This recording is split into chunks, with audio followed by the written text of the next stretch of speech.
Hei, ihan superkiva, että vihdoin pääsitte tapaa toisenne. Te teette niin samanhenkis kontsaa, niin mä ajattelin, että teillä varmaan synkkaus tosi hyvin. Hei, sori, mun on ihan pakko ottaa tää. Mikä sun nimi olikaan? Jennika Wikman. Mä tiedän vaan sen Eerika Wikmanin, kun hän on vähän tunnetumpi. Niin, no olihan mäkin siinä Tähdet tähdet -ohjelmassa. Ai siihen voi osallistua muutkin kuin tähdet. Oot sä ite ollut jossain TV-tuotannossa? Elämäni biisin yleisössä, mutta tällä hetkellä mä haluan keskittyä enemmän mun TikTok-uraani. Paljon sulla olikaan TikTokissa seuraajia? 25 000. No mut ihanaa, että sä oot ton ikäisenä löytänyt ton TikTokin. On varmaan aika rankkaa, kun ei pääse mihinkään TV-tuotantoon. Hei, todellakin. Siis, noi tulee ihan sairaan hyvin toimeen keskenään. Millaista sisältöä sä teitkö? Huumoria. Koska mä tykkään saada ihmiset nauraa. No hei, kerro joku vitsi.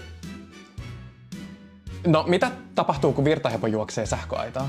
Tai eikö siis, kun hevonen juoksee sähköaitaa? Hei, arvakkaa mitä? Mulla on ihan superhyviä uutisia. Mä sain nimittäin järkättyä meille PR-matkan.